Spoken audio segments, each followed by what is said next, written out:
So, you're new to Rainbow Six Siege. Well, I'm here to tell you there's good and bad news to being new to this game. Let's start with the bad news. Bad news is that it is a very, very steep learning curve ahead of you. Good news is, once you finally get over this hump, the payoff to this game will be great and you'll be hooked just like me.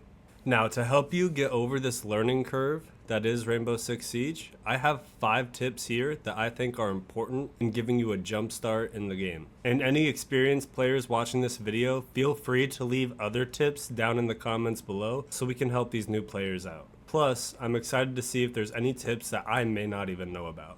And if you find any of these tips help you at all, please leave a like on this video and then hit that subscribe button so you never miss another video from me. Without holding you guys up too much, let's just get right on into it. Tip number 1, keep your gun aimed up more than not.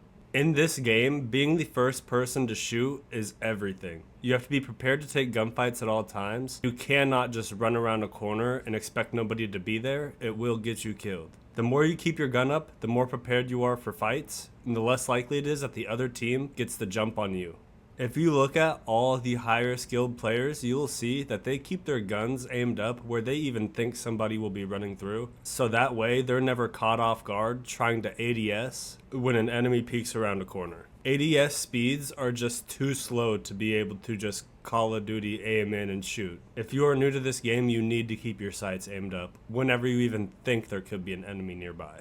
Tip number 2, for attacking, do not attack alone. Especially if you are a new player, you do not want to get shot, stranded on the other side of the map where the objective is not.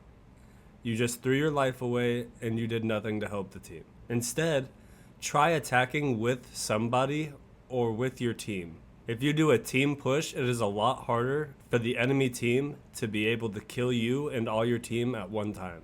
Now that doesn't mean just stick right next to your teammate's side the whole time, but you can cut off a flank that an enemy could be pushing around. You could be the front line trying to get the first kill. You could even be the hard breach to open up a wall and give your team a new line of sight into the objective.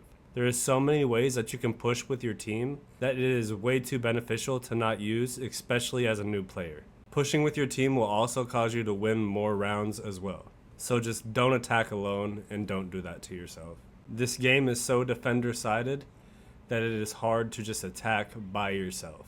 Moving on to tip number 3, use your utility. I see so many people with flashbangs and smoke grenades and regular grenades just sitting in their pocket and they do not use them. These pieces of utility can be key to winning a gunfight that you don't even really have to try for.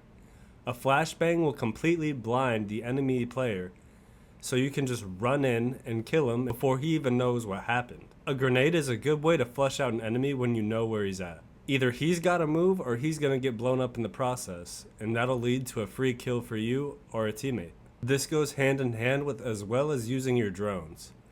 You have drones and cameras in your back pocket that I don't see anybody really use in the lower levels. Droning is something that even the highest skill of players use. You literally get to see in 4K where the enemy team is, and there is nothing they can do about it. I'm telling you, your drone may be the most important part of this game next to your gun. So just start using your utility, start using your drones, and I promise you'll see way more success. Moving on to tip number 4, stop sprinting everywhere. The more you are sprinted, the less you have your gun up, which is the easier chance it is for the enemy team to kill you. And another point to that is this game is all about sound cues. Sound cues are everything. And running is the loudest thing that you can do outside of shooting your gun to give the enemy team your exact location to know where you're at. So sprinting, thinking that you can speed rush somebody, will not work because they will just hear you and have their gun pointed at your head before you even turn the corner. This isn't Call of Duty. You can't just sprint and then ADS and get your kill. You need to have your gun pulled up and you need to stop sprinting everywhere. Moving on to your last tip, just play the game. Everything always comes with experience, and the more you play this game, the more you'll learn and the more you'll know what to do. If you die by an operator in a certain spot or using a certain strat or a hold that you may not have known about, learn from it. Use it. Even in your losses, you can always take information and use it in your game to help you win the next one. There is so much learning that comes with this game, and it does take time and it will not happen overnight, but the more effort you put in, the more rewarding it will be for you. And if you use all 5 of these tips, you will have way more success in your Rainbow Six journey, and it might get you hooked even faster. This game is really hard at the beginning. Do not get discouraged. Do not let it affect you. Just keep on pushing and you'll be alright. I promise you. That's going to do it for today's video. I appreciate everybody who stayed to the end. You guys mean the world to me, and we are going on 700 plus subscribers. It is just insane to me, and I am so thankful for each and every one of you. So if any of these tips help you, or you just came to be entertained, please consider hitting the like button and subscribing. It means a lot, and like I said, I'm just thankful for everybody. I'll see you guys in the next one. Thanks for watching, and I'm out. Peace.